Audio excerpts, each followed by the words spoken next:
మరొకసారి ఈ అవకాశాన్ని ఇచ్చిన దేవాది దేవుడికి, మరి ప్రేయర్ టీం అంతటికి కూడా, ప్రేయర్ ఫెలోషిప్ ఆ టీం అంతటికి, ఆ అక్కకి, అలాగే దైవ సేవకులు ప్రకాష్ అయ్య గారికి, మీ అందరికి కూడా వందనాలండి. రెండు చేతులు చెప్పండి.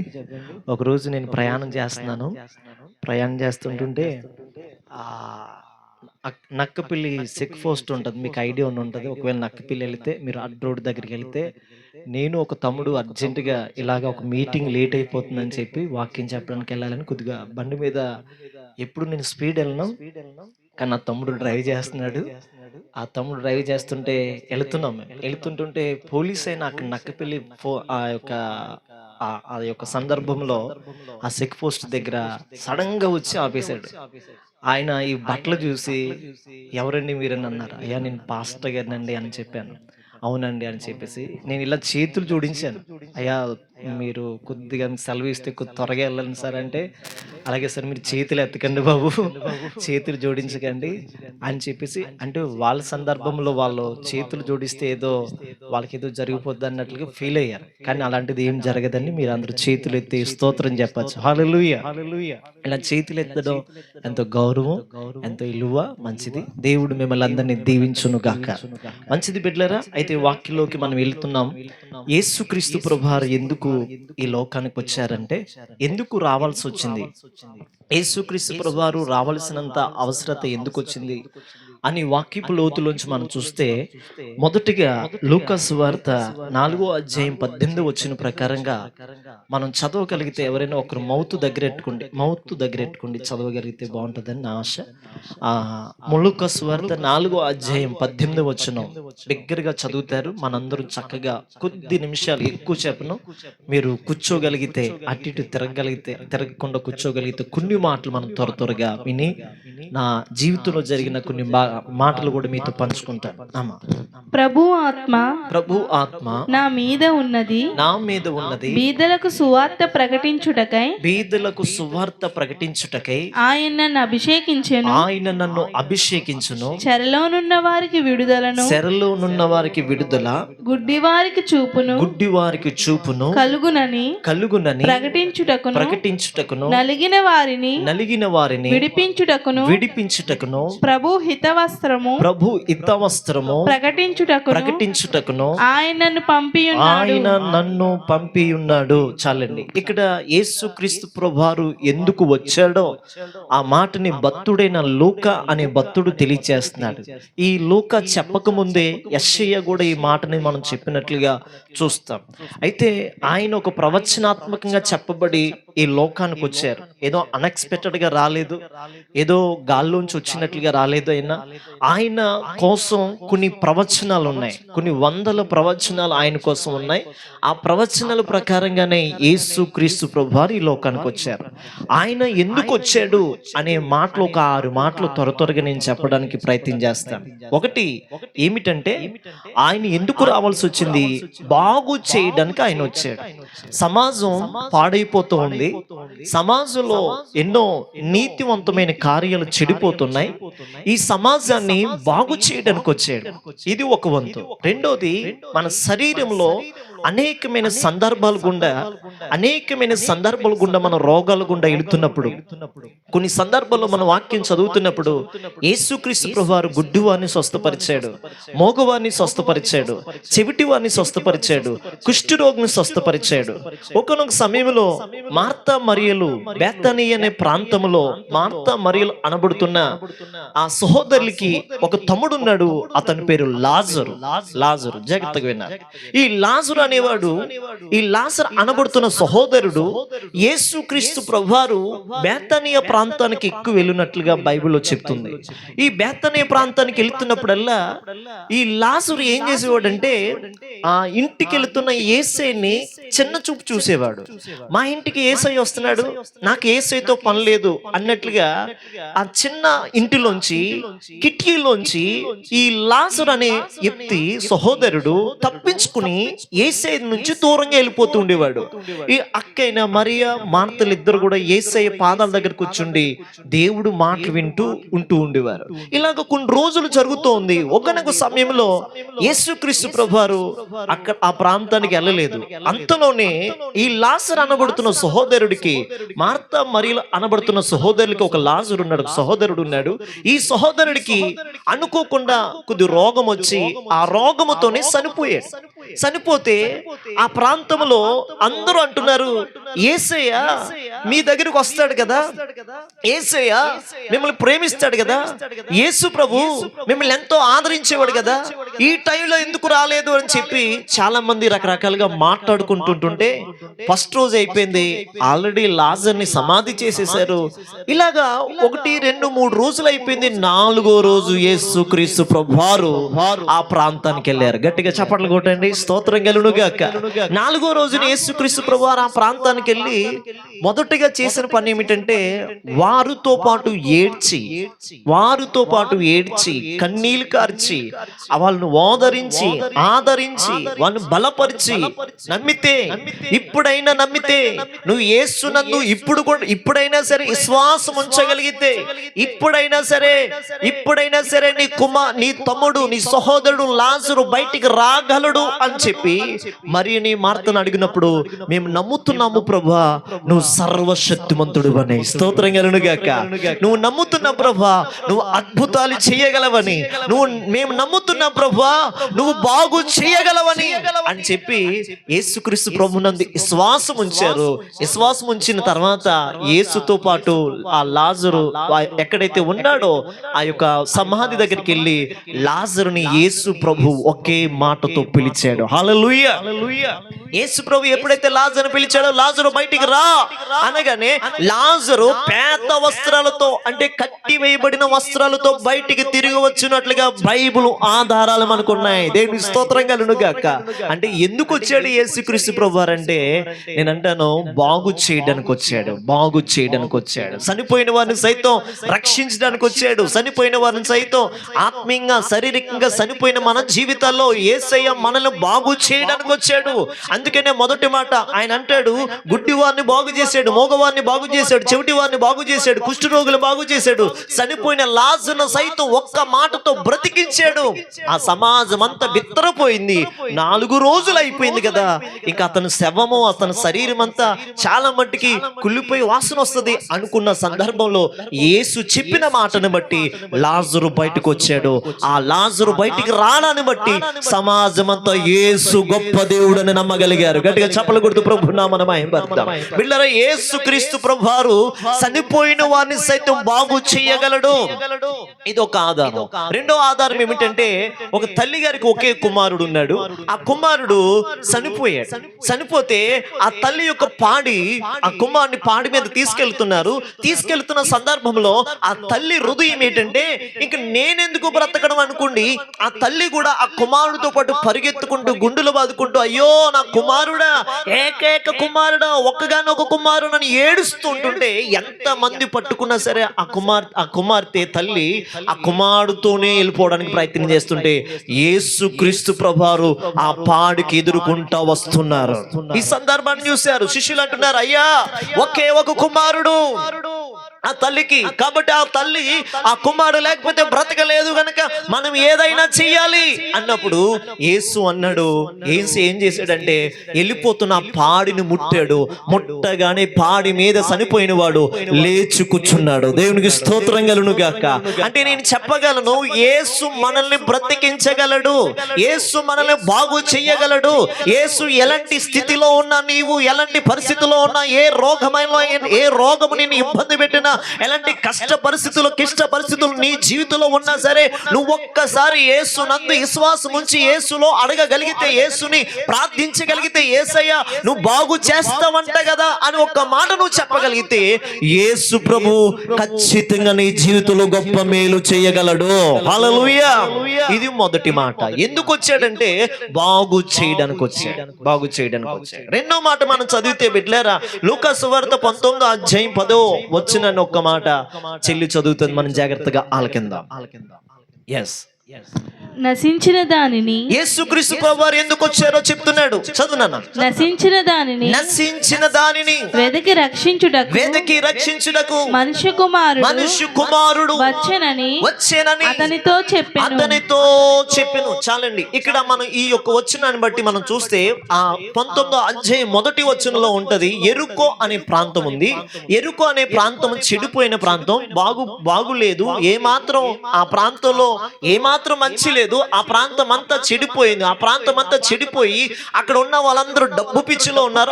అక్కడ ఉన్న పరిస్థితులన్నీ వేరుగా ఉన్నాయి. అయితే అక్కడ ఉన్న ఎరుకో ప్రాంతానికి యేసుక్రీస్తు ప్రభువారు వెళ్ళాలని దర్శనం కలిగింది. ఎరుకో ప్రాంతానికి యేసుక్రీస్తు ప్రభువారు వెళ్ళారు. యేసుతో పాటు తన శిష్యులు వెళ్ళారు. యేసుతో పాటు తన శిష్యులు వెళ్ళి యేసు ప్రభు ఆ యొక్క ప్రాంతంలో అడుగు పెట్టగానే యేసు ప్రభు ఎప్పుడైతే వెళ్ళాడో ఎరుకో ప్రాంతంలో ప్రజలందరూ కూడా యేసు ప్రభు వచ్చాడట అని చెప్పి ఒక మాటతో ఆ పట్టణం అంతా కదిలిపోయింది. యేసు ప్రభు రాగానే యేసు ప్రభు ద్వారా వాళ్ళ యొక్క ఆశలు ఏంటంటే, మేము బాగుపడాలి, ఎలాగైనా మేము యేసును చూడాలి, ఎలాగైనా సరే మేము యేసును కలవాలి, ఎలాగైనా సరే యేసును మేము ముట్టుకోవాలి, ఎలాగైనా సరే యేసును మేము తాకాలి అని కొంతమంది ఆలోచనలు ఉంటాయి కదండి. ఒక పెద్ద నాయకుడు ఈ వీధికి వచ్చాడంటే, ఒక ఎమ్మెల్యే గారు ఈ వీధికి వచ్చాడంటే ఈ వీధి ఎలా ఉంటదండి? స్తోత్రం గారు, బాంబులు ఏమండి, రకరకాలమైన సంతోషం ఇక్కడ కనిపిస్తూ ఉంటది కదా. ఒక ఎమ్మెల్యే గారు వస్తేనే ఎంతో సంతోషం ఉంటే, ఒక సీఎం గారు వస్తే ఇంకా సంతోషం లేదు. ఒక రాష్ట్రాన్ని, ఒక దేశాన్ని పరిపాలిస్తున్న ఒక పిఎం గారు అనబడుతున్న ఒక పెద్ద ఆయన ఇక్కడికి వస్తే అసలు ఈ పిఠాపురం ప్రాంతమే వెలిగిపోద్ది. స్తోత్రం కలుగుగాక. అంటే నేనంటాను, ఒక దేవుడు ఎరుకో పట్టణంలోకి వచ్చాడు. ఎప్పుడైతే యేసు వచ్చాడని విన్నారో ఆ యొక్క వచ్చిన విషయాన్ని తెలిసి మొత్తం ప్రజలందరూ కదిలి వచ్చారు. అయితే ఆ కదిలి వచ్చిన దాంట్లో ఒక జక్కయ్య అనబడుతున్న ఒక పొట్టైన ఉన్నాడు. గట్టిగా స్తోత్రం చెప్పండి. రెండు చేతులు ఎత్తగలరా? కొద్దిగా ఎత్తితే మీకు చాలా ఆరోగ్యం అండి. ఇది ఒక గొప్ప ఎక్సర్సైజ్. స్తోత్రం గాక. హల్లెలూయా. అంటే నేను వాక్యం చెప్తున్న మాట ఏంటి, జక్కయ్య అనబడుతున్న ఒక పొట్టైన వచ్చాడు. ఈ జక్కయ్యకి ఏంటంటే ధనము పిచ్చి, డబ్బు పిచ్చి. ఈ రోజు చాలా మంది డబ్బు పిచ్చి ఉంటది. డబ్బు నిన్ను రక్షించలేదు, డబ్బు నిన్ను కాపాడదు, డబ్బు పిచ్చి. ఈ జక్కయ్యకి ఏంటంటే ఒక ఆలోచన ఉంది. ఇతను ఎలాంటి వాడంటే సుంకపు గుత్తదారుడు అనబడుతున్న ధనవంతుడైన జక్కయ్య. ఇతనికి ఒక పేరు ఉంది, సుంకపు గుత్తదారుడు.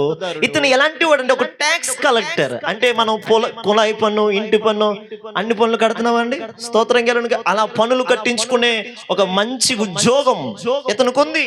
అయితే అతని యొక్క ఉద్యోగంతో అతను సాటిస్ఫాక్షన్ అవ్వట్లేదు, సంతోషించట్లేదు. అతనుకున్న జాబుని బట్టి, డబ్బుని బట్టి సంతోషించట్లేదు. కానీ ప్రజల దగ్గర 10 రూపాయలు తీసుకోవలసిన ఎక్కువ తీసుకుని లాగి వాళ్ళని ఎంతో ఇబ్బంది పెట్టి చాలా రఫ్గా మాట్లాడుతూ రకరకాలమైన ఆలోచనలతో జక్కయ్య ఉంటూ ఉండేవాడు. ఇలాగ జక్కయ్య జీవితంలో చూస్తున్నప్పుడు ఈ డబ్బు మనిషికి ఏమి చూడాలనిపించిందంటే యేసును చూడాలనిపించింది. గట్టిగా స్తోత్రం చెప్పండి. ఈ రోజు నేను అన్నాను, మనందరం డబ్బు లేకుండా పాస్టర్ గారు ఇలా చెప్తున్నారంటే ఉదయాన్నే డబ్బుతోనే కదండి మన జీవితం అంతా ఉంది అనుకుంటాం మనం. నిజమేనండి, డబ్బుతో మన జీవితం ముడిపడి ఉన్నా డబ్బు లేకుండా బ్రతకగలుగుతున్న మనుషులు ఉన్నారండి. దేవుని స్తోత్రం కలుగును గాక. హల్లెలూయా. మానవత్వాన్ని మనం కాపాడుకోవాలి, విశ్వాసాన్ని కాపాడుకోవాలి. వాక్యం చెప్తుంది జక్కయ్య డబ్బు మనిషి. ఇలాంటి డబ్బు మనిషి ఒక్కసారిగా యేసును చూడాలని ఆలోచన కలిగి ఉన్నాడు. అయితే యేసుని చూడడానికి వచ్చాడు, కానీ యేసే కనిపించట్లేదు. ఎందుకంటే మరి యేసే చుట్టూ ప్రజలు ఉన్నారు, యేసే చుట్టూ శిష్యులు ఉన్నారు, యేసే చుట్టూ ఆ ఎరుకో ప్రాంతంలో ఉన్న ప్రజలందరూ యేసుని చుట్టుముట్టేశారు. ప్రతి ఒక్కరు యేసుని తాకాలి, యేసు ఎలా ఉంటాడు అని చూడడానికి వచ్చారు. జక్కయ్య కూడా అదే స్థానానికి వచ్చాడు. అయితే జక్కయ్యకి యేసే కనిపించలేదు. ఇంకా జక్కయ్య నిరుత్సాహంతో అనుకుంటూ ఇంకొక ప్రయత్నం చేద్దామని చెప్పి ఇదే దారిని యేసు ప్రభు వస్తాడు. స్తోత్రం కలుగును గాక. ఇది ఏ కాలనీ అండి? చిట్టోడు. చిట్టోడు తోటలోని యేసు ప్రభు వస్తాడు. హల్లెలూయా. గట్టిగా స్తోత్రం చెప్పండి. అమ్మా, ఈ కాలనీలోకి యేసయ్య రావడం ఇష్టమేనా? యేసయ్య వస్తే మన జీవితాలు మారిపోతాయి. యేసయ్య వస్తే మన జీవితాలు వెలిగించబడతాయి. యేసయ్య వస్తే మీ జీవితాల్లో సంతోషం కలుగుతుంది. అందుకనే ఇదే దారిని యేసుక్రీస్తు ప్రభు వారు వస్తారని చెప్పగానే ఆ జక్కయ్య ఏం చేశాడంటే, అదిగో అక్కడ అక్కడ కారు పెట్టిన దగ్గర చెట్టు ఉంది. ఆ చెట్టు ఇక్కడ, మేడి చెట్టు ఇక్కడండి. ఎందుకంటే పుట్టోడు కదా, ఒక నుంచి నేర్చుకున్నాడు. ఎక్కేస్తున్నాడు అనుకుంటున్నాను నేను. స్తోత్రం కలుగును గాక. నా ఆలోచన ప్రకారంగా ఏదో రకంగా చెట్టు ఎక్కాడు. చెట్టు ఎక్కి ప్రయత్నం చేశాడు. యేసు ప్రభు అదే దారిని వస్తున్నాడు. యేసు ప్రభు ఎప్పుడైతే ఆ దారిని వస్తున్నాడో లోపల సంతోషం అయిపోతుంది జక్కయ్యకి. ఎందుకంటే నేను లోక రక్షకుని చూస్తున్నాను, దేవుని చూస్తున్నాను. యెరికో పట్టణానికి దేవుడు వచ్చాడు, యేసు వచ్చాడు. సంతోషంతో జక్కయ్య చూడడానికి వెళుతుంటుంటే ఆ చూడడానికి వస్తున్న యేసును చూసి మురిసిపోతున్నాడు. ఇంతలోనే యేసయ్య నోట జక్కయ్య మాట వినబడింది. హల్లెలూయా. ఎవరి మాట? జక్కయ్య మాట ఎవరి నోట్లో వినబడింది? లోక రక్షకుడైన యేసు క్రీస్తు నోట, జక్కయ్య నువ్వు త్వరగా దిగిరా, జక్కయ్య నువ్వు త్వరగా దిగిరా, నేడు నేను నీ ఇంట ఉండవలసి ఉన్నది అనగానే జక్కయ్యకి సంతోషం అయిపోయింది. అసలు ఏంటి, నేను ఆయన చూడడానికి వస్తే ఆయన నా పేరు పలుకుతున్నాడేంటి? ఇప్పుడు చెప్పండి, నేను అంటాను ఈ కాలనీలో బాగా మనల్ని ఎవరైనా ఇబ్బంది పెట్టారు అనుకుంటా, వాళ్ళ పేరు పలకడానికి మనకి ఇష్టపడతామా? ఈ పిఠాపురంలో ఎవరైనా మనం బాగా ఇబ్బంది పెట్టారు అనుకోండి, వాళ్ళ పేరు చెప్పడానికి ఇష్టపడతామండి? వడ్డీ తీసుకుంటున్నాడు, రూపాయి వడ్డీ తీసుకున్నోడు పేరు చెప్తాం. 10 రూపాయలు వడ్డీ తీసుకున్నోడు పేరు మామూలుగా అయ్యా తీసుకుంటే తీసుకున్నారు, కానీ ఆ అక్క రూపాయి వడ్డీ ఎత్తుంది, ఈ అక్క మటుకు 10 రూపాయలు తీసుకుంటది.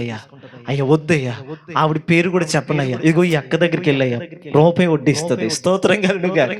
అంటే మనం రూపాయి వడ్డీ ఇచ్చే పేరే చెప్తాం, కానీ 10 రూపాయలు వడ్డీ ఇచ్చే పేరు చెప్పు. ఇప్పుడు జక్కయ్య పరిస్థితి కూడా అలాగే ఉంది. ఎవరు చెప్పడానికి ఇష్టపడట్లేదు. ఆ ఊర్లో జక్కయ్యని ఎవరు ప్రేమించట్లేదు. ఆ ఊర్లో జక్కయ్యని ఎవరు అంటే నేను అంటాను చాలా చీపుగా చూస్తున్నారు. జాబ్ ఉంది, డబ్బు ఉంది, అన్నీ ఉన్నాయి, కానీ జక్కయ్యకి అక్కడ ఇలువ లేదు. అన్నీ ఉన్నాయి కానీ ఇలువ లేదు. స్తోత్రం కలుగును గాక.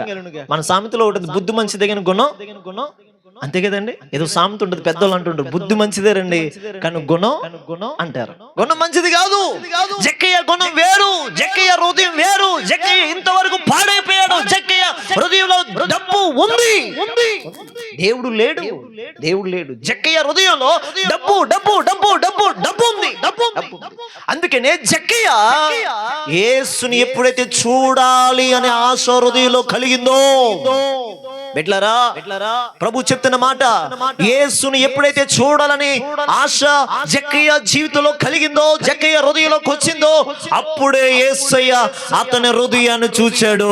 గట్టిగా చప్పట్లు కొడుతూ ప్రభు నామమున మహిమపరచండి. నేను అంటాను, బయటికి చూసే దేవుడు కాదు, నీ అందాన్ని చూసే దేవుడు కాదు, నీ స్టేటస్ ని చూసే దేవుడు కాదు, నీకున్న స్థితిని చూసే దేవుడు కాదు, నీ హృదయాన్ని చూచి ఆయన నీతో మాట్లాడతాడు. హల్లెలూయా.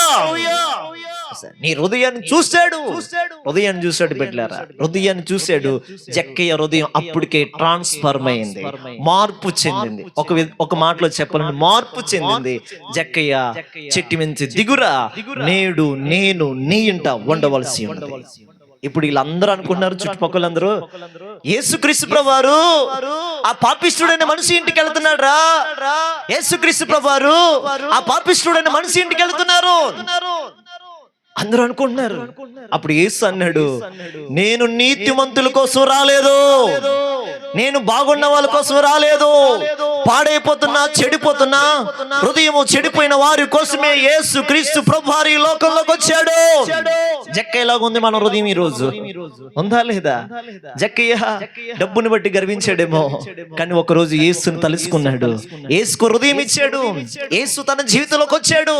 ఎప్పుడైతే యేసు తన ఇంటికి రాకముందే, ఒక మాట చెప్తున్నాడు, యేసు ఇంకా అడుగు పెట్టక ముందే జక్కయ్య హృదయం తెరిచాడు, తర్వాత ఇంటిలోకి ఆహ్వానించాడు. ముందు హృదయం తెరవాలి, మనం యేసుని మన ఇంట్లోకి ఆహ్వానించాలి. గట్టిగా చప్పట్లు కొట్టండి. హల్లెలూయా. మన హృదయం తెరిస్తే యేసు వస్తాడండి. మేము తిమ్మాపురం ప్రాంతం మాది. మా తాతయ్య గారి పేరు నాగరాజు. మా నాన్నమ్మ గారి పేరు అచ్చయ్యమ్మ. పాత పేర్లన్నీ ఇలాగ ఉంటాయి కదండి, అచ్చయ్యమ్మ, టెంకియమ్మ, కాంతమ్మ, ఎల్లయ్యమ్మ, పుల్లియమ్మ. స్తోత్రం కలుగును గాక. హల్లెలూయా. ఇలా ఉండి కొద్దిగా మేము కొద్ది పెద్ద అంటే కొద్దిగా అన్యజనుల నుంచి వచ్చాం. అయితే మా తాతయ్య గారికి బాగా సంపాదించారు. మా తాతయ్య గారికి 9 మంది సంతానం. జాగ్రత్తగా వినాలి. 9 మంది సంతానంలో 2 చనిపోయారు, 7 బ్రతికారు. 7లో పెద్ద ఆయన ఎవరంటే మా నాన్నగారు. మళ్ళీ మా నాన్నగారికి ఈ అడ్రోడ్ అనబడుతున్న నక్కపల్లి దగ్గర వివాహం అయింది. మా అమ్మగారు అలా జత చేయబడ్డారు. తదుపరి మా అమ్మగారికి మా నాన్నగారికి మేము నలుగురు సంతానం. ఈ నలుగురు సంతానంలో కూడా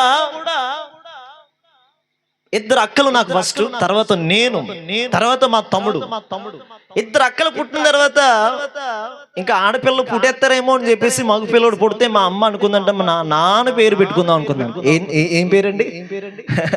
ఏం పేరు పెట్టిందంటే అప్పలరాజు అని పెట్టింది. ఇప్పుడు స్కూల్కి వెళితే అప్పలరాజు అంటే టెంకాయని కొడతారండి. ఈరోజు అప్పలరాజులు లేవండి. అప్పలరాజు, అప్పారావు, తాతారావు, పుల్లారావు, స్తోత్రం గారు కాక ఈ పేర్లు లేవు. మీరు చైనా వెళ్తే క్లాస్ పైనుంచి పడతారు. అది కింద ఏం టింగ్ అందక టింకే, ఏదంటే అదే టింగ్ టింగ్ అంటే టింగ్ టింగే ఆడి పేరు. స్తోత్రం గారు కాక ఇలాగ ఉంటాయి పేర్లు. అయితే మా అమ్మగారికి బాగా ప్రేమ వాళ్ళ నాన్నగారు అంటే వాళ్ళ నాన్నగారు పేరు పెట్టారు. ఆఖరికి ఎలా అయితే ఇలా జరుగుతున్న టైంలో మా అమ్మగారికి నేను పుట్టిన తర్వాత మా తమ్ముడు పుట్టేటప్పటికి మా అమ్మగారు యేసుప్రభు అంటే తెలియదు. మాకు ఎవరికి యేసుప్రభు అంటే తెలియదు. మా కుటుంబంలో ఎవరికి యేసుప్రభు అంటే తెలియదు. మా తమ్ముడు పుడుతూ 2 చేతులు 2 కాళ్ళు సరిగ్గా పనిచేయలేదు. ఆ పుట్టుకలోనే సరిగ్గా పని చేయకపోతే మొదటి నెల కంప్లీట్ అయింది, 2nd, 3rd, 4th, 6th అలాగా ఒక 8 month దాకా కూడా మా తమ్ముడు కదలడం గాని మెదలడం గాని ఏమీ లేదు. ఇలాంటి పరిస్థితుల్లో మా అమ్మగారు హాస్పిటల్ తిప్పారు. మా అమ్మగారు తెలిసిన విషయాలన్నీ అంటే మా సంప్రదాయం ప్రకారంగా కొన్ని విషయాలు ఉంటాయి కదండి, అవన్నీ జరిగించారు. మా తాతయ్య పేరు పెట్టారు మా తమ్ముడికి. మా అమ్మగారేమో నా పేరు వాళ్ళ నాన్నగారి పేరు పెట్టుకుంది. మా నాన్నగారేమో మా తమ్ముడు పుట్టాడని వాళ్ళ నాన్నగారి పేరు పెట్టుకున్నారు. స్తోత్రం గారు చూశారు. ఇలా ఉంది సమాజం ఏమండి. ఇలా జరుగుతుంటుంటే అంతలోకి జరిగిన విషయం ఏంటంటే ఇంకా మా తమ్ముడికి కాలు చేతులు పని చేయలేని స్థితిలో మా అమ్మ చేయలేని ప్రయత్నం లేదు, మా అమ్మ చెప్పలేని మాట లేదు. ఎవరిని అడిగినా సరే మా అబ్బాయి పరిస్థితి ఏంటని అడుగుతుంటుంటే అలాంటి టైంలో ఒక తల్లి గారు వచ్చారు. మా అమ్మ పేరు రవణమ్మ గారు ఒక్కసారి యేసుక్రీస్తు ప్రభు వారి దగ్గరికి రావచ్చు కదా. కీర్తనకరుడు అంటాడు 34 కీర్తనలో ఉంటది, యేసుక్రీస్తు ప్రభు వారు ఉత్తముడని రుచి చూచి తెలుసుకొనుడి. దేవుడు ఉత్తముడని మనం టేస్ట్ చేయగలిగితే, దేవుడి దగ్గర రాగలిగితే, యేసు దగ్గర రాగలిగితే ఆయన ఇలువేంటో మనకు తెలుస్తుంది. గట్టిగా స్తోత్రం చెప్పండి. ఆయన ఇలువ మనకు తెలియాలంటే, ఒక కాలం అంటే వెళుతున్నాం, ఆ కాలం లోతు ఎంతో తెలియాలంటే ఖచ్చితంగా మనం దిగాలి. ఏమండి, ఒక బంట్రోతును పంపిస్తాం, లేకపోతే ఒక ఏదో దాన్ని కర్ర పట్టుకుని నడిచి ఎంత లోతుందో తెలుసుకున్నవారు పెద్దలు ఒకప్పుడు. అలాగా మనం ఖచ్చితంగా ఈ లోతులోకి, ఈ యొక్క మంచి ఈ మార్గంలోకి మనం రాగలిగితే, మా అమ్మగారు ఒకే మాట అన్నారు, యేసు ప్రభు బాగు చేస్తాడా అంటే బాగు చేస్తాడని చెప్పింది. అంటే ఆవిడ చెప్పింది, విశ్వాసి ఒక తల్లి ఇంటికి వచ్చి చెప్పింది, అమ్మా మీరు చాలా కష్టంలో ఉన్నారు కదా మీ అబ్బాయి కోసం అని చెప్తే, అప్పుడు మా అమ్మగారికి చిన్న నమ్మకం, ఆమగింజంతా స్తోత్రం కలను గాక. మరి అంత ఉండదు కదండి, అంత విశ్వాసం ఉండదు కదా, అంత నమ్మకం ఉండదు కదా. చిన్న నమ్మకం కలిగింది. ఈ చిన్న నమ్మకములో మా అమ్మగారు, మా తాతయ్య గారికి, మా నాన్నమ్మ గారికి, మా కుటుంబానికి ఎవరికి తెలియదు. ఇలాంటి టైంలో మా అమ్మగారు ఒక ప్రత్యేకంగా వెళ్ళి యేసుక్రీస్తు ప్రభు యొక్క మందిరములో మొక్కాలేసి చేతులెత్తి కన్నీళ్లతో ప్రార్థన చేసింది. 1-2 నిమిషాలే, యేసయ్యా నువ్వు బాగు చేస్తావంట, నా కొడుకుని నీ మందిరానికి తీసుకుని వచ్చాను, నీ సన్నిధికి తీసుకుని వచ్చాను. ఈ సమయంలో నా కుమారుడు బాగుపడితే నేను నీ తట్టు తిరుగుతాను అని ఒక మాట చెప్పుకుంది. పాస్టర్ గారు ప్రార్థన చేశారు, పంపించారు. ఆ రాత్రి గొప్ప దేవుడు మా తమ్ముడిని దర్శించాడు. ఆ రాత్రి గొప్ప దేవుడు విడుదల ఇచ్చాడు. ఆ రాత్రి ఎలుగైన దేవుడు ఎలుగై ఉంటానని చెప్పాడు, లోకానికి ఎలుగైన చెప్పాడు. నేను లోకానికి, ప్రపంచానికి ఎలుగై ఉన్నాను, నాలో ఎంత మాత్రం చీకటి లేదు అని చెప్పిన మహాత్మా భావుడు, గొప్పవాడు ఎవరైనా ఉన్నారంటే ఆయనే నజరేయుడైన యేసుక్రీస్తు ప్రభులవారు అని చెప్పారు. వెంటనే మా తమ్ముడికి ఉదయానికల్లా కాళ్ళు చేతులు పనిచేసాయి, స్వస్థత కలిగింది, విడుదల కలిగింది. అక్కడి నుంచి మా అమ్మగారికి గొప్ప నమ్మకం, ఎందుకంటే దేవుడు ఉన్నాడు, యేసు ఉన్నాడు, యేసు చెయ్యగలడు, యేసు నా జీవితంలోకి వచ్చాడు అని చెప్పి మా అమ్మ నమ్మారు. అక్కడి నుంచి కొన్ని రోజుల తర్వాత అలా ఒకటి కొన్ని సంవత్సరాలు అవుతుంటే మమ్మల్ని యేసయ్యకి పరిచయం చేశారు. అక్కడి నుంచి మా జీవితంలో గొప్ప కార్యాలు జరుగుకుంటూ వచ్చాయి. ఇదిగో ఈ రోజు ఇలా నిలబడడానికి కృపనిచ్చాడు. యేసు ప్రభు అంటే ఎరగని మా జీవితంలో, మా కుటుంబం అంటే యేసు ప్రభు అంటే పడదు ఒకప్పుడు. అలాంటిది పాస్టర్ గారు కనిపిస్తే చాలు మా తాతయ్య గారు అడిగేవారు, ఏవయ్యా అని చెప్పి, ఎందుకు వస్తున్నావు అని. అంత కోపిస్తోడు మా తాతయ్య. స్తోత్రం గారు. నాగరాజు కదా మరి మామూలుగా ఉన్నాడు. హల్లెలూయా. మరి నాగరాజు కదండి మామూలుగా ఉన్నాడు. ఏమండి కోపిస్తోడుగా ఉండేవాడు మా తాతయ్య. కానీ ఒగ్గొనొక సమయంలో నేను సండే స్కూల్కి వెళ్ళిన తర్వాత మా నాన్నమ్మ గారికి పెద్ద 9 నెలల కాయలకు వచ్చేసిన లోపల 9 నెలల కాయలకు వచ్చేస్తే మా నాన్నమ్మ గారికి ఎక్కడో నేను హైదరాబాద్లో ఉంటే మా అమ్మగారు పిలిపించి, మా నాన్నమ్మ గారు పిలిపించుకోండి చిన్న ఆయిల్ రాసి ప్రార్థన చేస్తే ఆ 9 నెలల్లో ఉన్న కాయ అంతా లోపల ఏదో కాయ నీరుడి కాయ పట్టేసింది. మొత్తం కడుపు అంతా ఇలా వచ్చేసింది. ముసలామే. అలాంటి టైంలో నడవలేని స్థితి, ఏడవలేని స్థితి, బాధపడలేని స్థితి, ఇంకెవరికి చెప్పుకోలేని బాధ. అలాంటి టైంలో చిన్నగా నేను ప్రార్థన చేస్తే ఆ కాయ అంతా కరిగిపోయిందండి. గట్టిగా స్తోత్రం చెప్పండి. 2 చేతులు ఎత్తి చప్పట్లు కొడుతూ ప్రభు నామమును మహిమపరచండి. హల్లెలూయా, హల్లెలూయా. ప్రార్థన చేయగా మా నాన్నమ్మ గారికి విశ్వాసం కలిగింది. యేసు ప్రభు ఉన్నాడు. హల్లెలూయా. ఉన్నాడు. ఆయన ఉన్నవాడు అనువాడు ఖచ్చితంగా చేస్తాడు. ఎందుకు యేసయ్య ఈ లోకానికి మనకు అవసరం అంటే, 1 బాగు చేయడానికి ఆయన మన దగ్గరికి వచ్చాడు. 2 నశించిపోతున్న మన కుటుంబాల్ని ఎదికి రక్షించడం కోసమే వచ్చాడు. జక్కయ్య ఇంటిలో రక్షణ కలిగింది. జక్కయ్య మార్పు చెందాడు. ఒకప్పుడు జక్కయ్య ఎలాంటి వాడంటే డబ్బు పిచ్చి. ఒకప్పుడు జక్కయ్య చాలా డబ్బులు లాక్కునేవాడు. కానీ ఎప్పుడైతే యేసుక్రీస్తు ప్రభువారు అడుగు పెట్టారో జక్కయ్య హృదయంలో గొప్ప ట్రాన్స్ఫర్మేషన్ జరిగింది, మార్పు జరిగింది. ఆ మార్పు ఏంటో తెలుసా? పేదలకు ఇస్తానయ్యా, నా ధనము సగ భాగము పేదలకు ఇస్తాను. నేను ఎవరి దగ్గర అయితే అన్యాయంగా తీసుకున్నానో వారికి 4 ఇస్తాను. చప్పట్లు కొట్టండి గట్టిగా జక్కయ్యకి ఒకసారి. పరలోక రోజున చూస్తున్నాను మీకోసం. హల్లెలూయా. అంటే జక్కయ్యకి 4 మార్పు వచ్చింది. ఒక వింత కాదు. ఏమంటే జక్కయ్య పేదలకు పెట్టేవాడుగా మారిపోయాడు. ఈరోజు మన భారతదేశం అంతా పేదరికంలో ఉండడానికి కారణం ఏంటి తెలుసా? ఉన్నవాడే ఇంకా ఇంకా ఇంకా ఇంకా సంపాదించాలని ప్రయత్నం చేస్తాడు. పేదోళ్ళకి పెట్టే మనసు మనకుందా? పేదోళ్ళకి పెడితే ఎదుటి వారిని ప్రేమించగలిగితే, ఎదుటి వారికి ఇవ్వగలిగితే, ఏదో కష్టంలో ఉన్నారు, 5 ఆడపిల్లలు ఉన్నారు, కనీసం ఒక పాపకు మనం పెళ్లి చేయగలిగితే లైఫ్ లాంగ్ నువ్వు సంతోషిస్తావు. స్తోత్రంగా గాక. మా జీవితంలో అదే జరిగింది. నేను చిన్నవాడిని, కానీ కొంతమందికి 1-2 నేను చిన్నగా నాకు తోచిన దాంట్లో వాళ్ళకి మంచి సంబంధాలు, తల్లిదండ్రులు లేరు, అలాంటి వారికి పెళ్లి చేసే భాగ్యం నాకు ఇచ్చాడు. స్తోత్రంగా గాక. ఏమండి మీకు అర్థమైందండి? దేవుడు సేవ చేయగలిగితే, దేవుడుకు ప్రజల కోసం బ్రతకమని చెప్పాడు, కానీ మనుషుల కోసం, మన కోసం మనం బతుకుతున్నాం.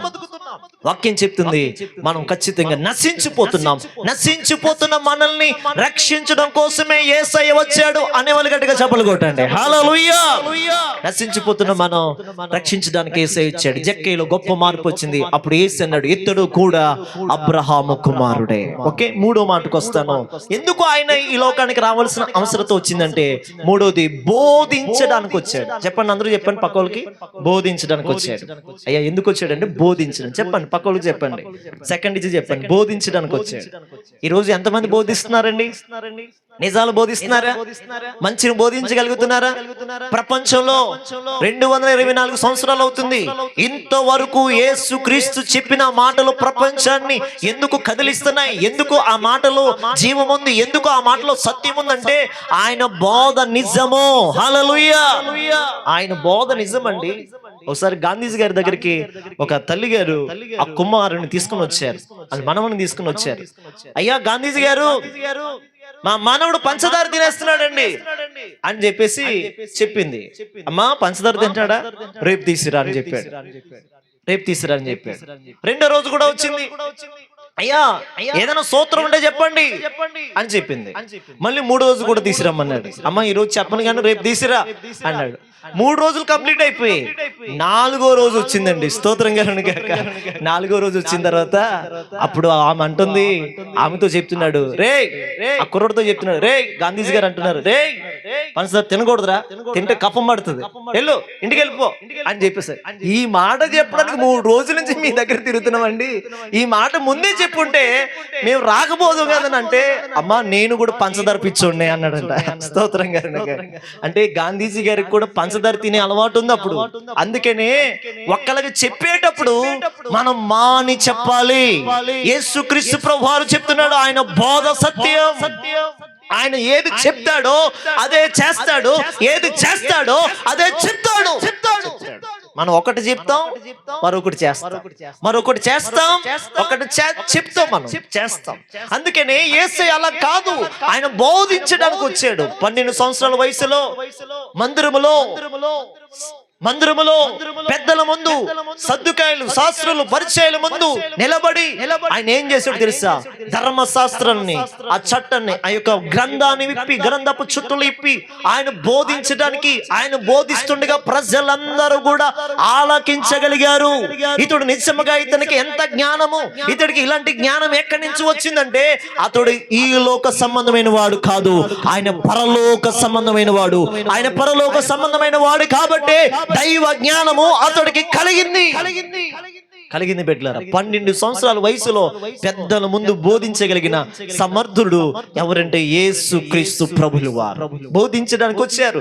ఆయన బోధలు ఈ రోజు ప్రపంచాన్ని చాలా మటుకు కాపాడుతున్నాయి. ఆయన బోధ లేకపోతే, ఆయన బోధించేవాడు ఆయన బోధలో మంచి లేకపోతే ప్రజలు అట్రాక్షన్ అవ్వరు, ప్రజలు రక్షించబడరు. అందుకని ఆయన బోధలకి కఠినాత్ములు సైతం మారుతున్నారండి. ఆయన బోధలకి రౌడీ ఈజం చేసే వాళ్ళు సైతం మారుతున్నారండి. ఆయన బోధలకి వ్యభిచారం చేసే వారు సైతం మారుతున్నారండి. ఆయన బోధలకి ఎంతో కఠినమైన హృదయాలు సైతం యేసే మాకు కావాలని చెప్పగలుగుతున్నారు. గట్టిగా స్తోత్రం చెప్పండి. హల్లెలూయా. 3వది ఏంటో తెలుసా? ఆయన బోధించడానికి వచ్చాడు. ఆయన దగ్గర మంచి బోధ ఉంది. 4వ మాట వాక్యంలో చెప్తుంది, ఆయన పరిచర్య చేయించుకోవడానికి రాలేదు. ఈ మాట చదువుదామా? మత్తయి సువార్త 20 అధ్యాయం 28వ వచనం చెల్లి చదువుతుంది, మనందరం జాగ్రత్తగా విందాం. మత్తయి సువార్త 20 అధ్యాయం 28వ వచనం. అలాగే మనుష్య కుమారుడు పరిచారం చేయించుకొనుటకు రాలేదు గాని పరిచారం చేయుటకును అనేకులకు ప్రతిగా విమోచన క్రయధనముగా తన ప్రాణం నిచ్చుటకును వచ్చెనని చెప్పెను. బిడ్డరా, ఈ విషయంలో ఒక మాట కనిపిస్తుంది మనకి. ఏమిటంటే ఆయన పరిచర్య చేయించుకోవడానికి రాలేదు, పరిచర్య చేయడానికి వచ్చాడు. ఒక పని మనిషి ఉంటే మనం నిన్ను పట్టుకోలేము, అంతే కదమ్మా? అమ్మా నవ్వుతున్నారా? ఒక పని మనిషి ఉంటే, ఈల్ సైర్ ఉంటే, కాలు మీద కాలు వేసుకుని అడిగావా తీయది అంటే మనం ఒక్క పని మనిషి ఉంటే. కానీ శాశ్వత దేవుడే పరిచర్య చేయడానికి వచ్చాడు. అబ్రహాం దగ్గర 318 మంది పనోళ్ళు ఉన్నారు. అబ్రహాము దగ్గర ఒక నీతిమంతుడు, భక్తిపరుడు, న్యాయమును యథార్థతను ఎదిగిన అబ్రహాము దగ్గర 318 మంది పనోళ్ళుంటే ఈ రోజు నేను అంటాను, అప్పట్లో ఉన్న పనులంట ఈ రోజు ముఖేష్ అంబానీ గారి దగ్గర 600 మంది పైగా ఆయన ఆస్తిని కాపాడే వాళ్ళు ఉంటారంట. అంతకు మించిన ధనవంతుడన్న, 3 రెట్లు ధనవంతుడంట అబ్రహాం ఆ టైంలో. స్తోత్రం గారు గాక. ఈ రోజు ముఖేష్ అంబానీ గారు మన భారతదేశానికి చాలా మంచి ధనవంతుడు, మంచి ఆయన. అంతకు మించిన గొప్ప ధనవంతుడు ఒకప్పుడు అబ్రహాం. అంత ధనం ఉంది అతనికి, కానీ ఎక్కడ గర్వం లేదు. 1 కోటి నీకుండే చాలు. స్తోత్రం గారు గాక. నేను పట్టుకోలేము అసలు. చూసారు అంటే నేను మిమ్మల్ని విమర్శించడానికి చెప్పట్లేదండి. మా తాతయ్య గారు 10 ఎకరాలు సంపాదించారు, ఏం పట్టుకెళ్ళలేదు. అందుకే ఈ మాట చెప్తున్నాను, ఏం పట్టుకెళ్ళలేదు. చచ్చిపోయాడు సారా తాగి, 6 పేర్లు తాగేసాడు, 7 వేడిగా ఉన్న సారాని తాగేసి ఒక రోజు పోయాడు నరకానికి. ఆ స్థితికి మనకొద్దు. మనం యేసుని కలిగి ఉండగలిగితే, వాక్యం చెప్తుంది ఆయన పరిచర్య చేయడానికి వచ్చాడు కానీ పరిచర్య చేయించుకోవడానికి రాలేదు. అందుకని ఈ భూమి మీద ఎంతో మంది గురువులు ఉన్నారు. ఎన్నో రకాల సంబంధించిన గురువులు ఉన్నారు, కానీ గురువులు శిష్యులు పాదాలు కడిగిన సందర్భాలు ఉన్నాయి. గురువులకి పాదాలు, శిష్యులందరూ కలిసి గురువులు పాదాలు కడిగిన సందర్భాలు ఉన్నాయి. కానీ ఈ ప్రపంచమంతా ఎక్కడికి వెళ్ళినా, ఏ స్థితిలో వెళ్ళినా, ఏ గల్లీలోకి వెళ్ళినా సరే, ఇదిగో గురువు సైతం శిష్యుడు పాదాలు కడిగిన సందర్భాలు ఎక్కడ లేవు. ఒకే ఒక్క చోట ఉంది, ఆయనే నజరుడైన యేసయ్య శిష్యులు పాదాలు కడిగాడు. యేసయ్య శిష్యులు పాదాలు కడగడానికి ఇష్టపడ్డాడు. యేసయ్య అంటున్నాడు, నేను ఎలాగైతే చేస్తున్నానో మీరు కూడా అలాగే ఉండాలి అని చెప్పాడు. చూసారు అంటే ఆయన శిష్యులు పాదాలు ఎందుకు అడిగాడు తెలుసా? మీరు ఒకరోజు గొప్పలు అవుతారు, అయినా సరే మీరు కింద చక్కగా పని చేయాలి. గర్వం మీలో ఉండకూడదు, అహంకారం మీలో ఉండకూడదు. డబ్బు ఉందనే గర్వం, అంతస్తులున్నాయని గర్వం, ఇది ఏది నీతో రాదు అనే గర్వం, ఇది ఏది నీవు పట్టుకెళ్ళవని ఒక మాటను మీరు గమనించి దేవుడి దగ్గర మనం ఎప్పుడు పరిచారకులుగా ఉండాలి. హల్లెలూయా. అందుకని వాక్యం చెప్తుంది, మత్తయి సువార్త 20:28 వచ్చిన ప్రకారంగా మనం చదివితే, ఆయన పరిచర్య చేయడానికి వచ్చాడు కానీ పరిచర్య చేయించుకోవడానికి రాలేదు. అందుకని ఆయన ప్రపంచమంతా దేవుడు, గొప్ప దేవుడు, మంచివాడు, ప్రేమామయుడు, యథార్థవంతుడు, నీతిమంతుడు, పరిశుద్ధుడు అని చెప్పగలుగుతున్నారు. అందుకని ఈ రోజు ప్రజలు యేసయ్య అంటే గొప్పగా ఆరాధించగలుగుతున్నారు. హల్లెలూయా.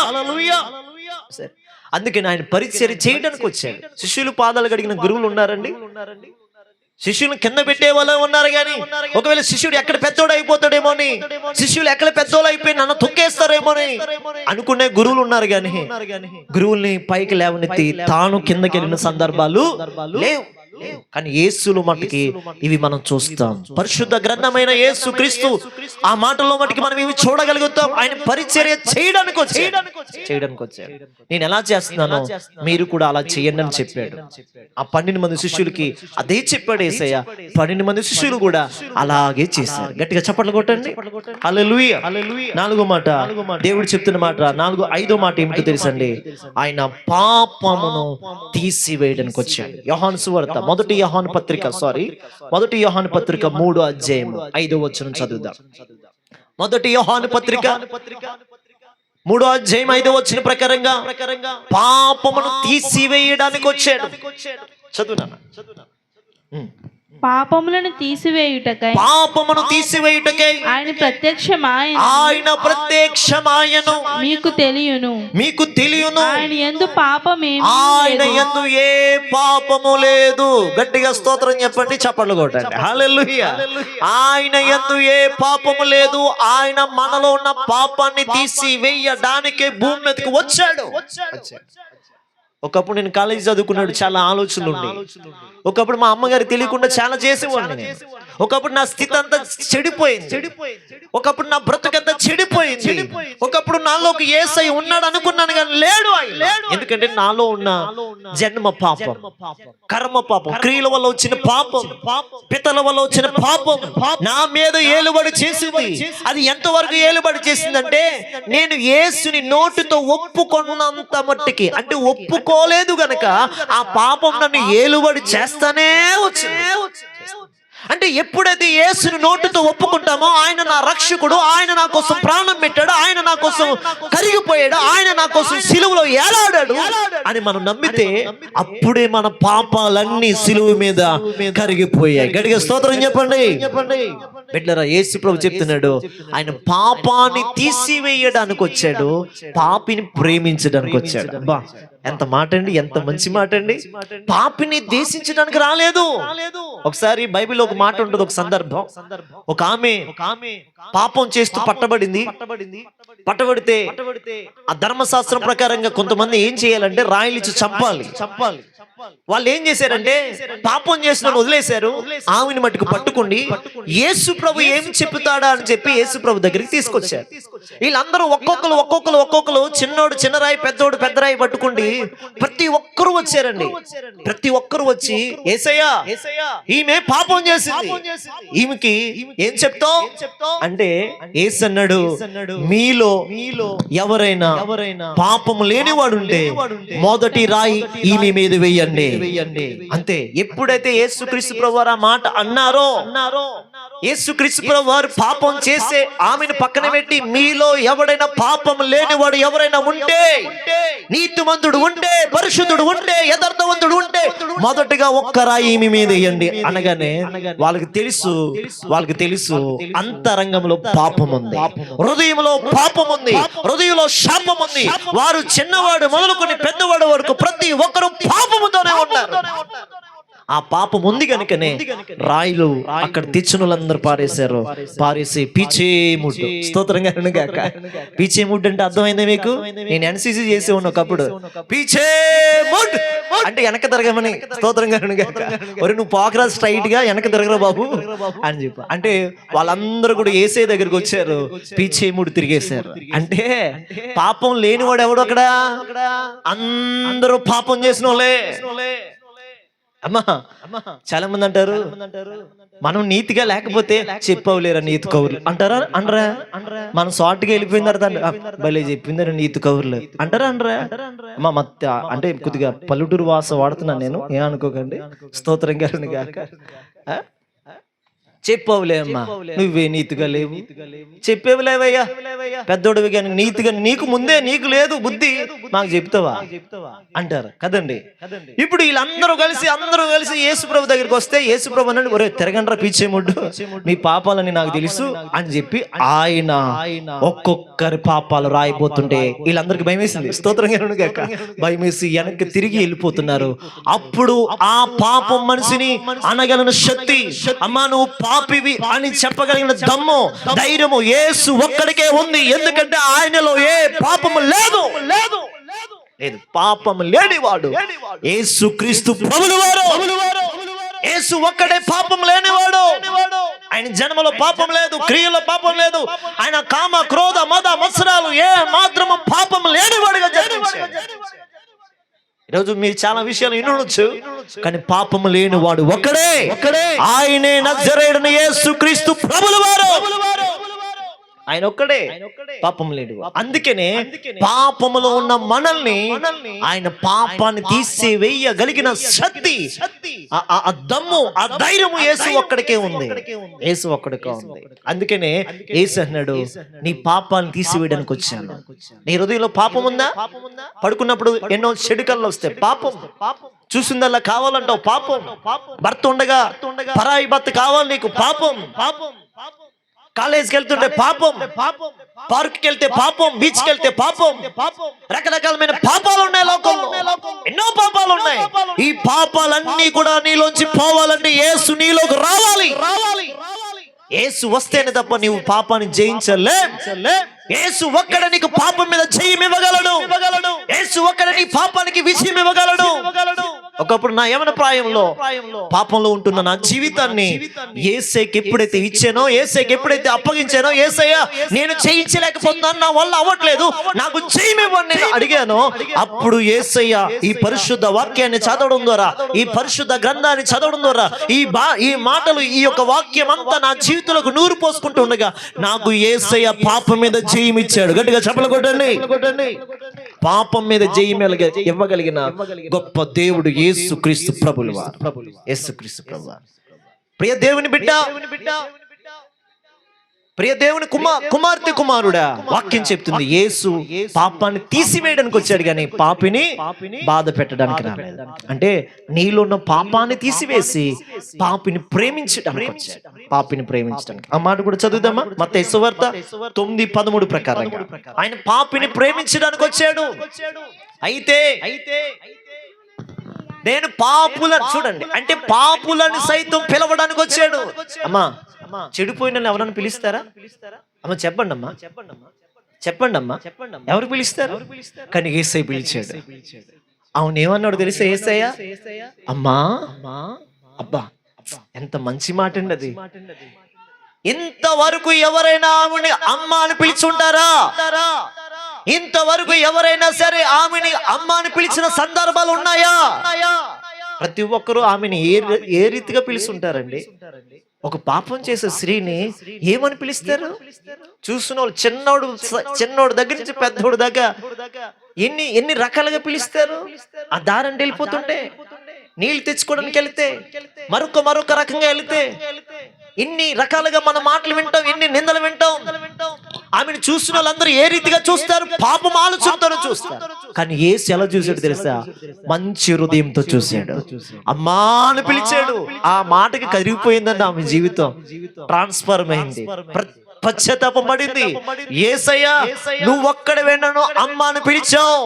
ఇంతవరకు ప్రపంచంలో పాపాన్ని తీసివేసి పాపిని ప్రేమించిన గొప్ప దేవుడు యేసు ఒక్కడే. యేసు ఒక్కడే పాపాన్ని తీసేసి పాపిని ప్రేమించాడండి. ఏమంటే ఎవరైనా తప్పు చేసిన మనిషి మన ఇంటికి వస్తే ఎలా చూద్దాం? కనీసం కుర్చీ కూడా వేయం. అంత దౌర్భాగ్యమైన స్థితి మనది.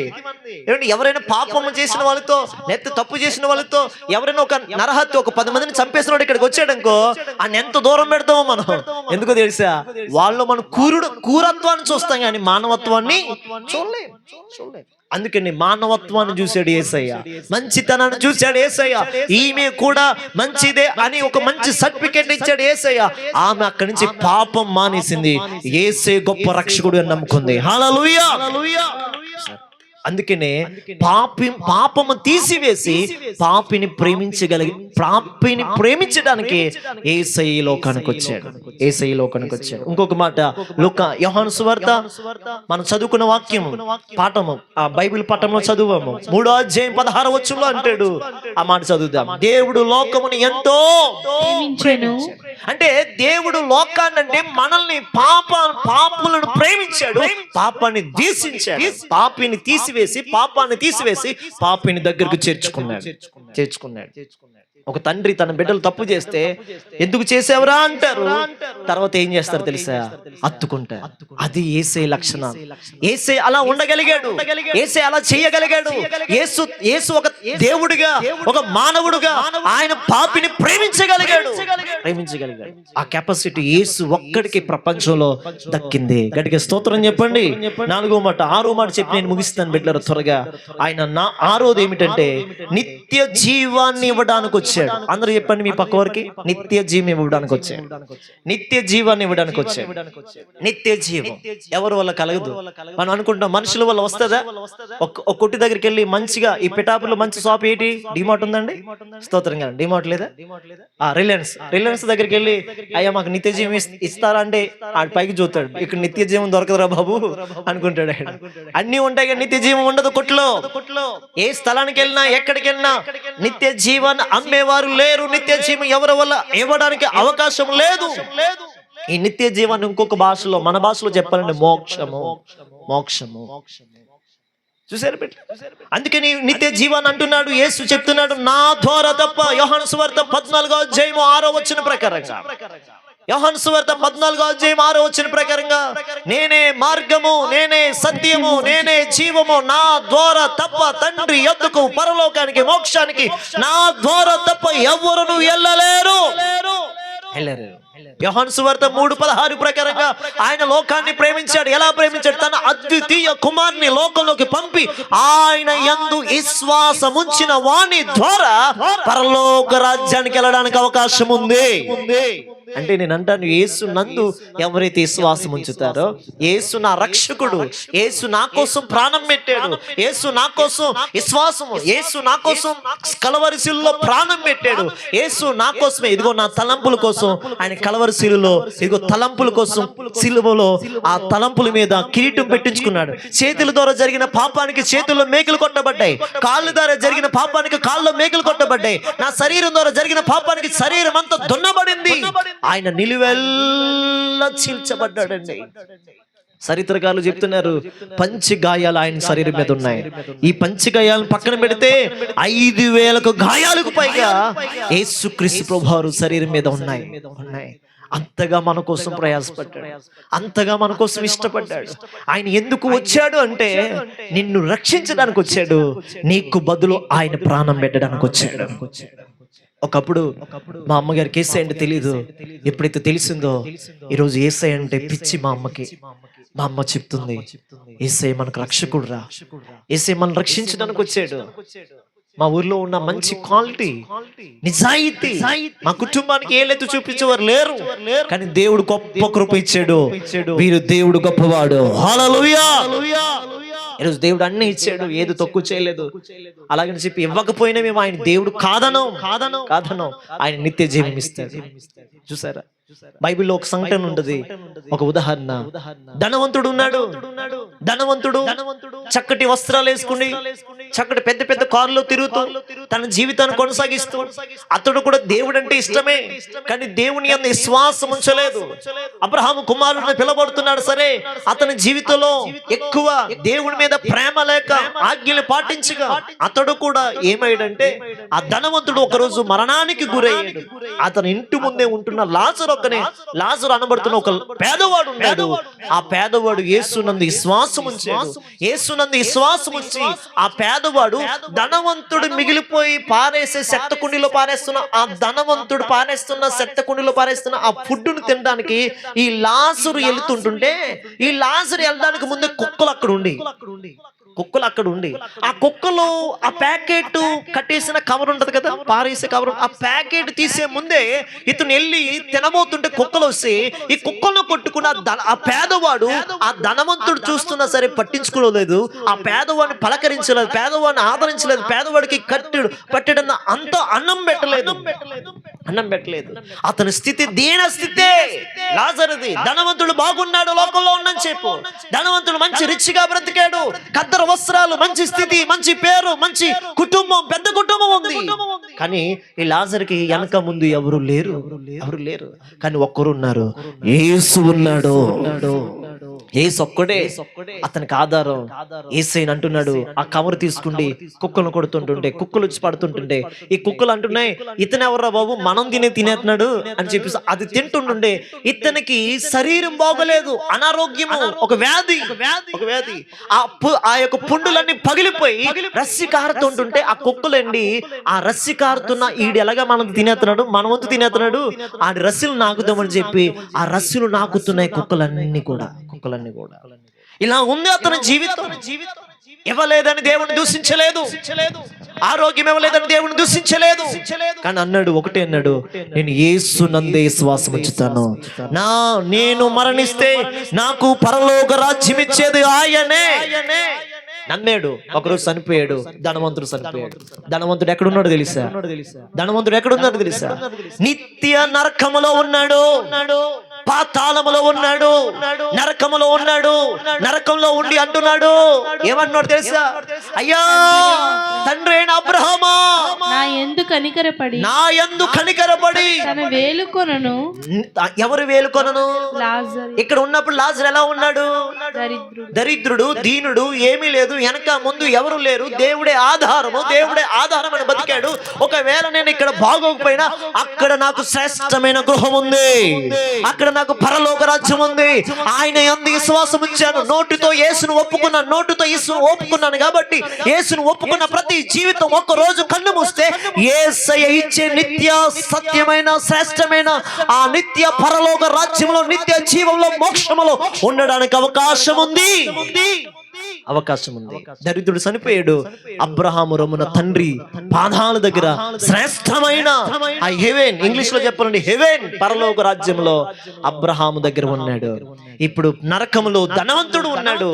ధనవంతుడు అన్నాడు, అయ్యా ఒక్కసారి నన్ను చూడవా. ఈ భూమి మీద చనిపోయినప్పుడు ధనవంతుడు వెళ్తుంటే ధనవంతుడు వెనకాల ఎన్నో డబ్బులు బారేశారు, పువ్వులు వేశారు. అతనికి చక్కగా జరిగింది యాత్ర, చివరి యాత్ర, జర్నీ, లాస్ట్ జర్నీ అని ఉంటది. ఎప్పుడైనా మీరు కొన్ని వ్యాన్ల మీద చూస్తే లాస్ట్ జర్నీ అని ఉంటది. స్తోత్రం గారు గాక. ఆ జర్నీ అని వ్యాన్ చూడగానే మన గుండెగా పగిలిపోతాయి. ఎందుకంటే నన్ను కూడా ఇలా తీసుకెళ్తారేమో అని మన గుండెకెళ్ళి పగిలిపోతుంటే కొన్నిసార్లు. అలాంటి చూడం, చచ్చిపోతావరంటే భయం మనకి. కానీ మాకు లేదండి ఆ భయం. నాకు లేదండి, మీకుందండి? అమ్మా నాకు లేదు ఆ భయం. ఎందుకంటే నేను చచ్చిపోతే ఎక్కడికి వెళ్తాను నాకు నిరీక్షణ ఉంది. నేను చచ్చిపోతే యేసయ్య దగ్గరికి వెళ్తాను, ఆ సంతోషం నాకుంది. అది మా తాతయ్య వల్ల రాలేదు, మా అచ్చయ్యమ్మ వల్ల రాలేదు, మా కుటుంబం వల్ల రాలేదు. నాకు యేసయ్య దొరికాడు. ఆయన ద్వారానే నేను కన్ను మూయగలిగితే యేసయ్య దగ్గర నేను ఉంటాను. ఆ ధైర్యం నాకుంది. మీకుందా మరి? ఇంకా పిల్లలకి పెళ్లి చేయాలి పాస్టర్ గారు, ఇంకా మంచి ఇల్లు కట్టుకోవాలండి, డూప్లెక్స్ ఇల్లు కట్టుకోవాలండి, పిఠాపులో స్థలాలు దొరకట్లేదని కాస్ట్ ఎక్కువైపోయిందండి. అసలే పిఠాపురానికి మంచి పేరు వచ్చింది, స్తోత్రం గాను. ఎందుకంటే మంచి మంచి వాళ్ళు, పెద్దవాళ్ళు అందరూ, నాయకులు అందరూ ఇక్కడ ఉన్నారు. ఇంకా ఈ పిఠాపురం దీవించబడును గాక, ఈ పిఠాపురం ఈ కాలనీ ఇంకా దీవించబడును గాక. అమ్మ ఆమేనని చెప్పండి, మీరు ఇంకా బాగుంటారు. హల్లెలూయా.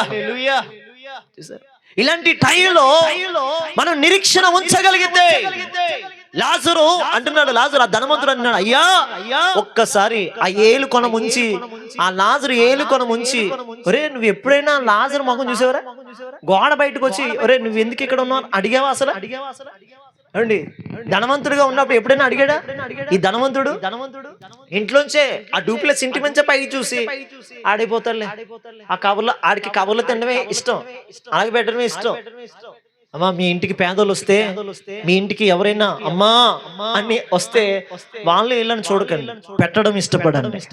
ఏ వస్త్రాలు వేసుకోరో చూడకండి, పెట్టడానికి ఇష్టపడండి. స్తోత్రం కలుగును గాక.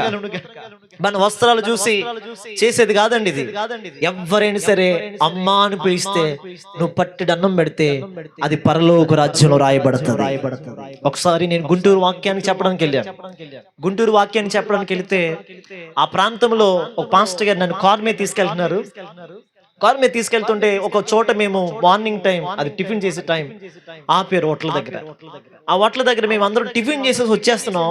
మేము కరెక్ట్గా నేను కార్ ఎక్కేటప్పుడు ఒక తల్లి గారు, ఒక సహోదరి చిన్న బిడ్డను పట్టుకుండి, అన్నయ్య ఆకలేస్తుంది అన్నయ్య అంది. ఇలా అంది. ఇలా అనగానే నాకు కరిగిపోయింది మనసు. స్తోత్రం కలుగును గాక. ఆకలేస్తుంది అనగానే ఆ పాస్టర్ గారు అంటున్నారు, బ్రదర్ ఇవన్నీ మనకి కామనే, కొద్ది లేట్ అయిపోతుంది మనకి, అంటే ఆయన మంచి అయినా కొద్ది లేట్ అయిపోతుంది బ్రదర్, మనం వెళ్దాం అంటే. అప్పుడు నేను ఒక్కసారి అన్న ఏం అనుకోకండి అని చెప్పి, చెల్లి ఒకసారి నువ్వు త్వరగా అని చెప్పి, మేము ఏ హోటల్ అయితే తిన్నామో ఆ హోటల్ దగ్గరికి వెళ్ళి నీకేం కావాలో కోరుకు ఈ రోజు అవకాశం వచ్చింది అని చెప్పి ప్లేట్ నిండా పెట్టించి ఒక వాటర్ బాటిల్ కూడా కొనిచ్చి, తెల్లి నువ్వు నేను బిల్లు కట్టేశాను, నువ్వు తినేసి చక్కగా వెళ్ళొచ్చు అన్నాను. స్తోత్రంగా. ఏంటండి, అడిగిన వారికి పెట్టకపోతే ఇంక నీ ధనం ఎక్కడా? అడిగిన వారికి నువ్వు పెట్టకపోతే నీ డబ్బు ఇలువేంటి, నీ ధనం ఇలువేంటి, నీ జాబ్ ఇలువేంటి? జాబ్ ఇలువేంటి? నేను ఎప్పుడైనా సరే పెట్టడానికి ఇష్టపడతాను, అది దేవుడు నాకు ఇచ్చిన భాగ్యం. నా దగ్గర లేకపోయినా సరే పెడతాను, లేకపోయినా సరే పెడతాను. మా ఇంటికి మా యొక్క తిమ్మాపురం ప్రాంతంలో మా చర్చి దగ్గరికి ఎవరైనా వస్తారు. ఒక ఆయన వస్తుంటాడు శ్రీకాకుళం నుంచి, పర్టికులర్ గా నా కోసమే వస్తాడు ఆయన. నేను ఏదో ఇస్తానని కాదు, దేవుడి ప్రేమను బట్టి చేయగలుగుతాను కాబట్టి ఇస్తానని చెప్పట్లేదు, అలాగే గర్వంగా మాట్లాడట్లేదు. మనం ఇచ్చేవారిగా ఉండాలి, పెట్టేవారిగా ఉండాలి. ఆ ధనవంతుడు ఎప్పుడు చూసినా పైనే ఉన్నాడు, తన స్థితే, తన బతుకే, తన పిల్లలే, తన కుటుంబమే అనుకుంటూ బ్రతికాడు. కానీ కింద ఉన్న ఆ దరిద్రుని పట్టించుకోలేదు. కానీ ఈ దరిద్రుడు యేసును నమ్ముకుని చనిపోయి శ్వాసం ఉంచి పరలోక రాజ్యంలో ఉన్నాడు. ధనవంతుడు నిత్య నరకంలో ఉన్నాడు. బతికినంచేపు రాజులాగా బ్రతికాడు, చివరికి కుక్క చావు చచ్చాడు అంటారు చూడండి, అలా ఉంది అతని పరిస్థితి నరకంలో. ఇప్పుడు అలాంటి పరిస్థితిలో ఉన్నాడు, కాలిపోతున్నాడు. కింద నుంచి మంట, పైనుంచి మంట, ఇంకా అన్ని చోట్ల నుంచి మంట వచ్చేస్తుంది. స్తోత్రం చూసారు అమ్మా. మీకు పాత కాలంలో మీకు ఎప్పుడైనా కొంపడు పెట్టుకునే అలవాట్లు ఉన్నాయా? చలికాలంలో కొంపడు పెట్టేవారు కింద. మీరు ఎప్పుడన్నా, అంటే మీరు ఈ కొత్త తరంలా ఉన్నారు మీరు. స్తోత్రంగా ఏమండి, పాత కాలం సంగతులు చెప్తున్నాను నేను. పాత కాలంలో చలికాలం వస్తే మా అమ్మమ్మ లాంటి వారు చిన్న బొగ్గులేసి, చిన్నది వేసి వంట చేసుకుని దాంట్లోనే ఆ రాత్రి అంతా కింద నుంచి ఎచ్చగా వస్తుంటే దుప్పటి కప్పుకుని పడుకుంటే భలే ఉంటది కదండి. అలా ఉంటాయి. అంటే ఈ ధనవంతుడికి ఎలా ఉందంటే కింద నుంచి మంట వచ్చేస్తుంది. స్తోత్రంగా. ఇప్పుడు ఎక్కడికి వెళ్ళా అదంతా నరకం, వేదన, దుఃఖము, వేదన. అమ్మో బాబోయ్, అయ్యో నన్ను రక్షించాడు, అరే తమ్ముడా నువ్వు రాకరా బాబు అని చెప్పడానికి లేదు, భూమి మీదకి వెళ్ళి చెప్పడానికి అవకాశం లేదు. జీవితం ఉన్నప్పుడే యేసయ్యని నీ హృదయంలోకి ఆహ్వానించాలి. దీపం ఉన్నప్పుడే ఇల్లు చక్కబెట్టుకోవాలి. వాక్యం చెప్తుంది, నీ ఆత్మ దీపం ఉందని చెప్పి యేసు అనే రక్షకును వెదకగలిగితే ఆయన నీకు దొరుకుతాడు. ఆయన నీకు దొరుకుతాడు, నీకు సహాయపడతాడు. ఆయన దొరికే కాలం ఇది, కృపా కాలం ఇది. మా అమ్మగారు యేసుని నమ్మారు, మా కుటుంబం ఈ రోజు బాగుంది. మా కుటుంబంలో గొప్ప కార్యాలు మేము చూస్తాం, మా జీవితంలో ఎన్నో మేలు మనం చూస్తాం. మంచి భార్యని ఇచ్చాడు నాకు, మంచి బిడ్డల్ని ఇచ్చాడు నాకు. ఈ రోజు ఏది కొదువు లేదు. అలాగే నీకు ఏమి ఇవ్వకపోయినా ఆయనే దేవుడని ఒప్పుకుంటాను. స్తోత్రం కలుగును గాక. లాజరు తండ్రి దగ్గర ఉన్నాడు, ధనవంతుడు కింద ఉన్నాడు. ఆయన అంటున్నాడు, అయ్యా అయ్యా అయ్యా చిన్న రిక్వెస్ట్ అయ్యా, ఆ లాజరు కొన ముంచితే నేను వెళ్తాను, కిందకెళ్ళి చెప్తాను. కిందకెళ్ళి మా తమ్ముళ్ళు 4 ఉన్నారు, మా అక్క చెల్లి 4 ఉన్నారు, వాళ్ళందరికీ చెప్తాను ఇక్కడ చాలా ఎచ్చగుందని చెప్తానయ్యా. స్తోత్రం గారు ఏమని చెప్తాడట? వేదన వేదన ఉందని చెప్తాడట. వేదన ఉందని చెప్పడానికి అవకాశం ఉందా? అమ్మ చెప్పండి, అమ్మ చెప్పండి అమ్మా. ఒక ఆయన మంచి బిల్డింగ్ కట్టుకున్నాడు, ఇక్కడ ఎవ్వరికి లేదు అలాంటి బిల్డింగ్. చెప్పనా? ఆయన విజిలేస్తేనే ఏసీ ఆన్ అవుతుంది, ఆయన చప్పట్లు కొడితే డోర్లు ఓపెన్ అవుతాయి, ఆయన నడిస్తేనే డోర్స్ అన్ని ఓపెన్ అవుతాయి. అలాంటి ఇల్లు కట్టుకుని ఒకరోజు చచ్చిపోయాడు. ఆయన ఇంకో స్వార్థం ఏంటి తెలుసా? వాళ్ళ ఆవిడికి పెట్టలేదు అలాంటి టెక్నాలజీ, వాళ్ళ ఆవిడికి పెట్టలేదు అలాంటి టెక్నాలజీ, వాళ్ళ పిల్లలకి పెట్టలేదు. ఇప్పుడు ఆ ఇల్లు ఎవరికి సంబంధించిన? ఈ రోజు మనుషులు ఎంతో స్వార్థంగా బ్రతుకుతున్నారో చూడండి. ఏసీ నీకే కావాలి, నీ భార్యకొద్దు. ఇల్లు నీకే కావాలి, నీ భార్యకి తెలియకూడదు. అకౌంట్ లో ఎంత డబ్బు ఉందో నీకే తెలియాలి. ఏటీఎం పిన్ కూడా నీ భార్యకి చెప్పు. ఇంకా ఎలా కాపురం చేస్తున్నారో మనకు తెలియదు. స్తోత్రం కలుగును గాక. చూసారు బిడ్డలారా? ఈ రోజు భార్యలు సైతం నమ్మలేకపోతున్నారండి భర్తలు. నిజమే, భార్యలు కూడా అలా ఉంటారు. నమ్మించి గోతులు తీసేస్తున్నారు. స్తోత్రం కలుగును గాక. ఈ ధనవంతుడి పరిస్థితి చూడండి. అయ్యా ఒక్కసారి ఇంటికి వెళ్తాను, నన్ను భూమి మీదకి పంపించే అంటే దేవుడు అన్నాడు, నథింగ్, ఇలాంటి అవకాశాలు ఏం జరగవు, నీకు చాలా అవకాశాలు ఇచ్చాను. ఆ లాజరు ఎందుకు పెట్టానంటే నేను రక్షణ ఇస్తాడనే ఒక మాట చెప్పితే నమ్మలేదు నువ్వు అని చెప్పేసి అంటే, అయ్యా నాకు అవకాశం లేదా? లేదు. మరి ఎవరిని పంపిస్తారు? భూమి మీద పాస్టర్ గారులు ఉన్నారు, భూమి మీద ఇలా చెప్పడానికి దైవ సేవకులు ఉన్నారు. ఎవరైతే దైవ సేవకుడు మాట వింటారో, ఎవరైతే ఈ పరిశుద్ధ గ్రంథంలో మాటలు వింటారో, చెప్పబడిన ప్రతి మాట నమ్ముతారో, నమ్మి మారు మనసు పొంది రక్షణ పొంది యేసయ్యని నోటి ద్వారా ఒప్పుకొని ఆయనలో కన్ను మూస్తారో, కన్ను మూసినోడు ప్రతి ఒక్కరికి పరలోక రాజ్యం ఉంటుంది. గట్టిగా చప్పట్లు కొట్టండి. హల్లెలూయా.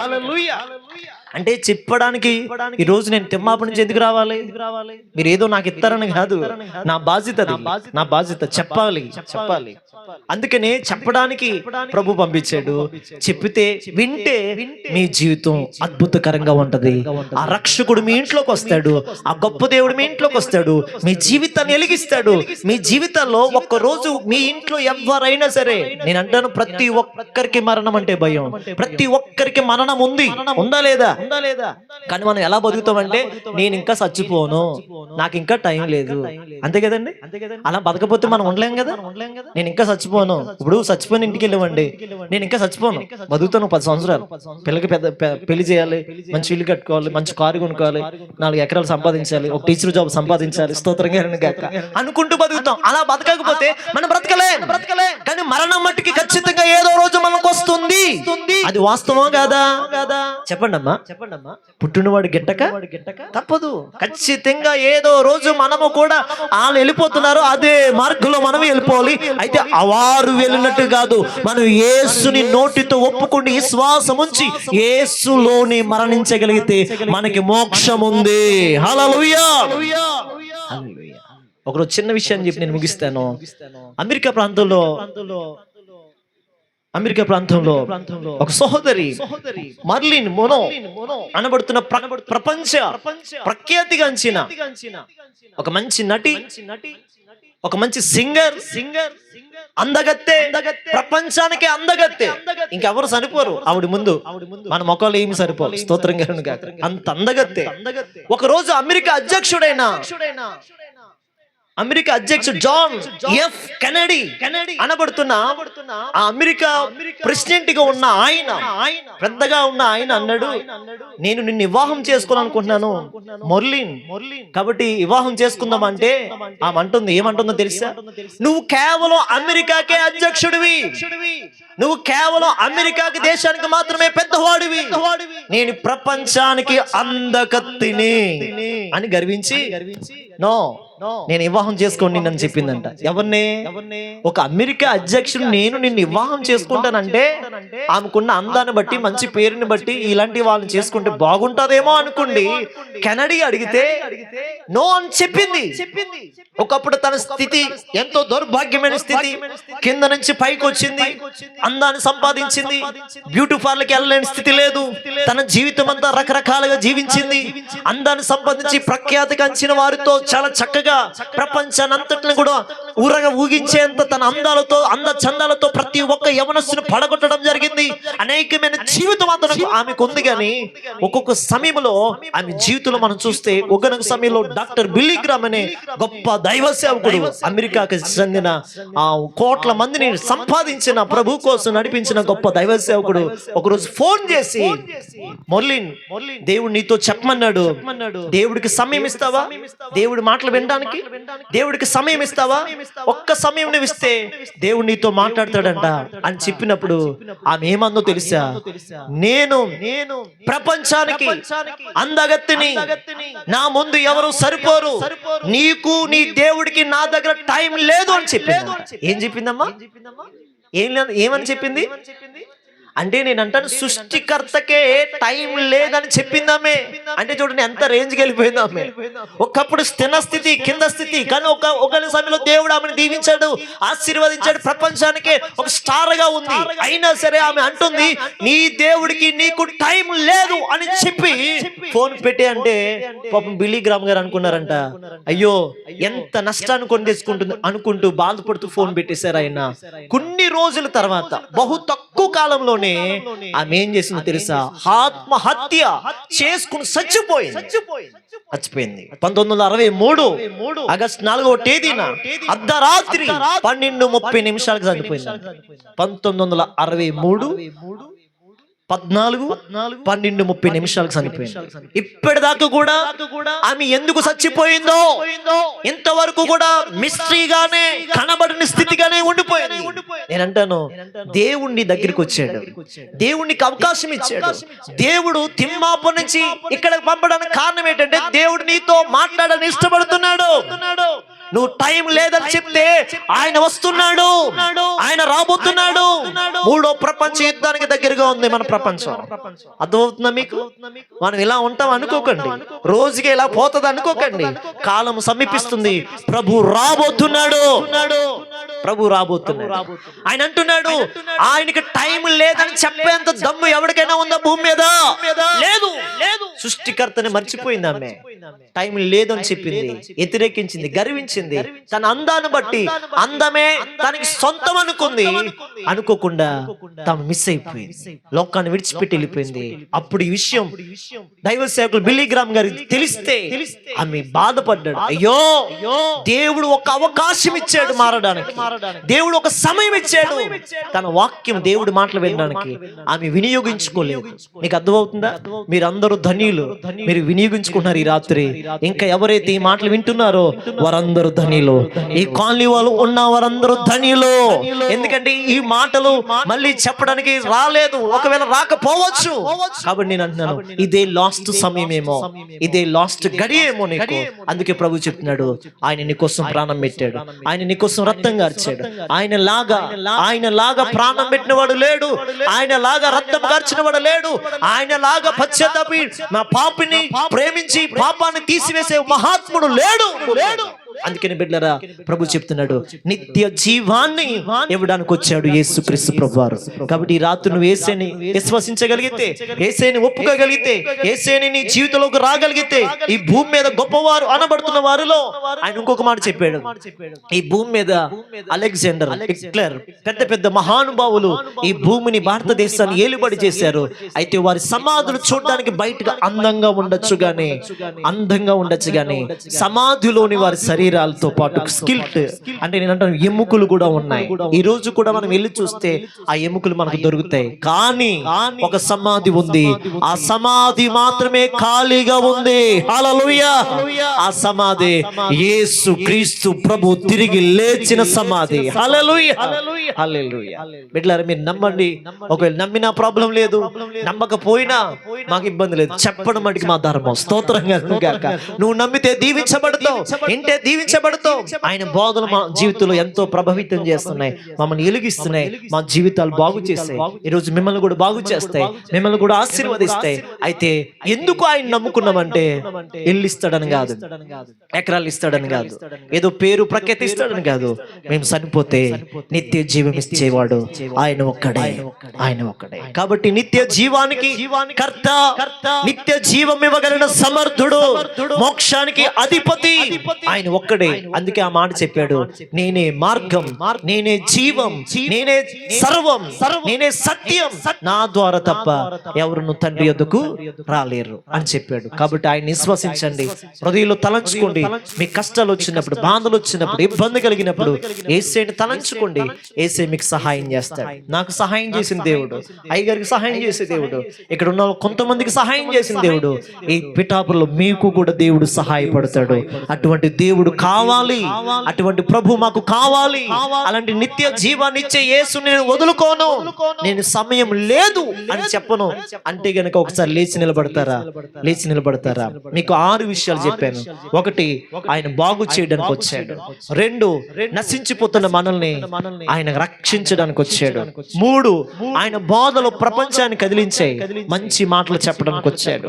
4, పరిచర్య చేయించుకోవడానికి రాలేదు, పరిచర్య చేయడానికి వచ్చాడు. కళ్ళు మూసుకోండి, చేతులు జోడించండి.